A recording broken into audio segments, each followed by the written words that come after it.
మహాగణాధిపతయ నమః. సదాశివసమారంభాం శంకరాచార్యమధ్యమాం అస్మదాచార్యపర్యంతం వందే గురుపరంపరాం. శ్రీమాత్రే నమః. ప్రేక్షకులందరికీ స్వాగతం. మనకి కొత్త సంవత్సరంలో మనకి ఇంచుమించు సంవత్సరం మొదలైన 4 రోజులకి ఈ రవి మార్పు అనేది కనపడుతోంది మనకి. అంటే ఏప్రిల్ 13వ తారీఖున రవి గ్రహము ఇక్కడ మేషరాశిలోకి సంచారం, అంటే ఆయన ఉచ్చ స్థితిలోకి సంచారం చేయడం అనేది జరుగుతుంది. అయితే రవి ఎప్పుడైతే తన ఉచ్చక్షేత్రంలోకి వెళతాడో ప్రతి గ్రహము కూడా అక్కడ మనకి మార్పు చెందినప్పుడు కొన్ని శుభ ఫలితాలు, కొన్ని అశుభ ఫలితాలు ప్రతి రాశికి ఉండడం అనేది జరుగుతుంది. అయితే ఇప్పుడు 12 రాశుల వారికి ఈ యొక్క రవి గ్రహ మార్పు వల్ల శుభాశుభ ఫలితాలు ఏ విధంగా ఉంటాయి అనే విషయాన్ని తెలుసుకుందాం. అలాగే ఈ 12 రాశుల వారికి కూడా ఎటువంటి ఏవైనా అంటే వాళ్ళకు ఉండే దోషాలను అనుసరించి వాళ్ళు ఇటువంటి రెమెడీస్ని పాటించడం ద్వారా వాళ్ళకి అనుకూలమైన ఫలితాలను పొందుతారు. ఇలాంటివన్నీ కూడా మనం ఇప్పుడు ఈ వీడియోలో తెలుసుకుందాం. కన్యారాశి వారికి కానీ చూసుకున్నప్పుడు వీళ్ళకి 8వ స్థానంలో ఈ యొక్క రవి ఉచ్చ పొందడం అనేది జరుగుతుంది. అందులో ఇతను ఏమయ్యారు, రవి వ్యయాధిపతి అయ్యాడు. వ్యయాధిపతి అయిన రవి ఎప్పుడైతే ఉచ్చ స్థానంలో ఉన్నాడో, అందులో 8వ స్థానంలో ఉన్నాడో, కాస్త జాగ్రత్త తీసుకోవాలి. ఆరోగ్య విషయాల్లో మాత్రం తప్పనిసరిగా వీళ్ళు జాగ్రత్త తీసుకోవాలి కన్యారాశి వాళ్ళు. అలాగే దీంతోపాటు వీళ్ళకి కాస్త శత్రుబుద్ధి కూడా పెరుగుతుంది. అంటే ఏ అనారోగ్యం వచ్చినా కూడా భయపడిపోతూ ఉంటారు.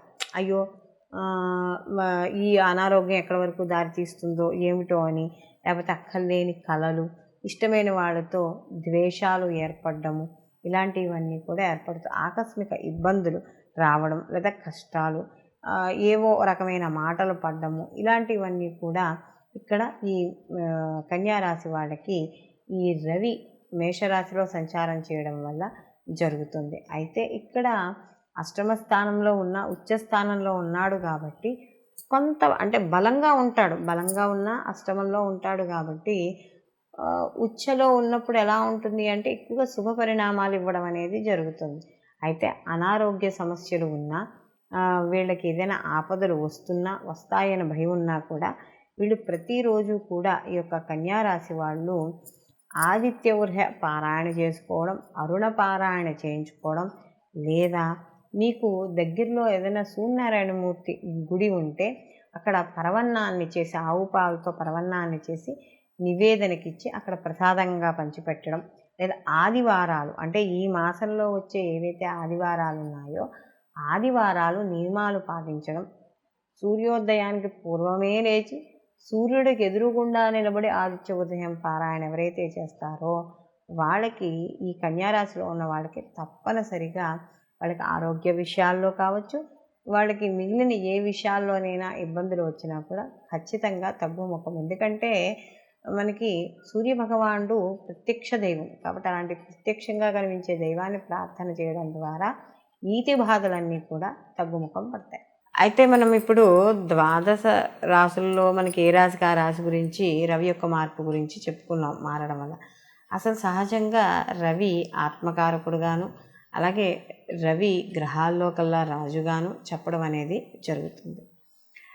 రవి సహజంగా ప్రభుత్వ ఉద్యోగస్తులకి ప్రభుత్వ పరంగాను, న్యాయపరంగాను, అలాగే ఎవరైతే ఈ ప్రభుత్వ రంగాల్లో పనిచేసే ఉన్నత అధికారులు, రాజకీయ పరంగాను, ఇలా అన్నింటికీ కూడా ఈ యొక్క మనకి రవి కారకుడు. ఎందుకంటే రవి అనేటప్పటికీ రాజు అంటే ఏమిటి, దర్పం, తన యొక్క అంటే ఒక దర్పంగా మాట్లాడడం, ఒక అధికారికంగా మాట్లాడడం, ఇలాంటివన్నింటికి కూడా రవి కారకుడిగా చెప్తాం.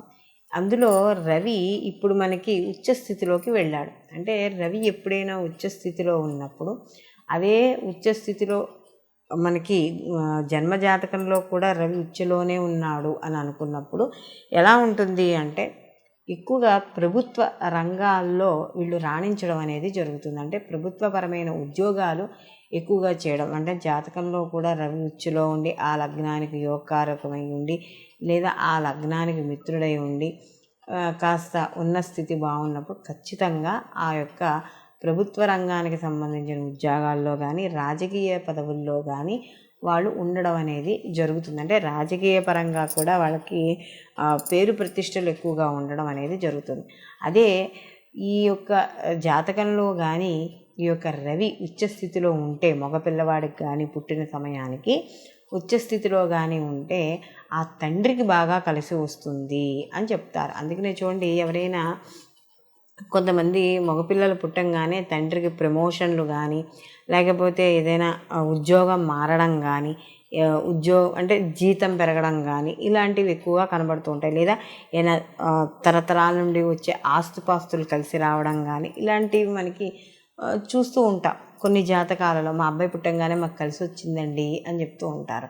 కాబట్టి ఇలాంటి వాళ్ళందరూ ఏమిటంటే ఆ యొక్క రవి ఉచ్చ స్థితిలో ఉండంగా పుట్టిన బిడ్డలు ఎవరైతే ఉన్నారో వాళ్ళ తండ్రికి బాగా కలిసి రావడం అనేది జరుగుతుంది. అలాగే ఆడపిల్లలైతే, అంటే ఒకవేళ ఆడపిల్లలకు కానీ రవి ఉచ్చలో ఉన్నాడు అనుకోండి, వాళ్ళకు కూడా ప్రభుత్వ పరంగా కానీ, లేదా గవర్నమెంట్ అండర్టేకింగ్ ప్రకారంగా ఉన్నవి కానీ, లేదా గవర్నమెంట్లో ఉద్యోగం చేస్తే ఎంత సెక్యూరిటీగా ఉంటుందో అంత సెక్యూరిటీ ఉండడం, ప్రతి విషయంలోనూ క్లారిటీ క్లియర్గా ఉండడం, ఒక ముక్కుసూటి మనిషిగా ఉండడం, అంటే అబద్ధాలు ఆడకపోవడం, అధర్మంగా ఉండకపోవడం, ఇలాంటివన్నీ కూడా ఆడపిల్లలో ఉండడం అనేది జరుగుతుంది. అలాగే ఈ రకంగా రవి కానీ ఉచ్చస్థితిలో ఉంటే వాళ్ళకి వివాహం అయిన తర్వాత భర్తకి కలిసి రావడం అనేది ఎక్కువగా జరుగుతుంది. అంటే ఇటు తండ్రి కన్నా భర్తకి ఎక్కువగా కలిసి రావడం అనేది జరుగుతుంది. అందుకనే కొంతమంది ఆడపిల్లలు పెళ్ళి వెళ్ళిపోయిన తర్వాత వెంటనే భర్తకి కలిసి రావడం,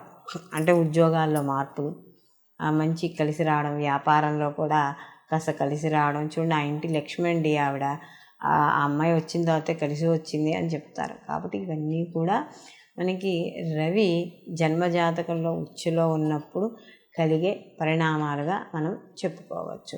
కాబట్టి ఈ విధంగా రవి ఉచ్చస్థితిలో ఉండడం వల్ల మనకి ఇంతకు ముందర ఏ రాశికి ఆ రాశి అయితే ఏవైతే చెప్పుకున్నామో అటువంటి ఫలితాలు గోచార ఫలితంగాను, ఇప్పుడు మనం చెప్పుకునేది జన్మజాతక ప్రకారం రవి ఉచ్చులో ఉండడం వల్ల ఈ యొక్క ప్రభుత్వ రంగానికి, రాజకీయ రంగాల వారికి, అధికారులకి, అధ్యాపకులకి, వీళ్ళందరికీ కూడా కాస్త అనుకూలంగా ఉండడం అనేది జరుగుతుంది.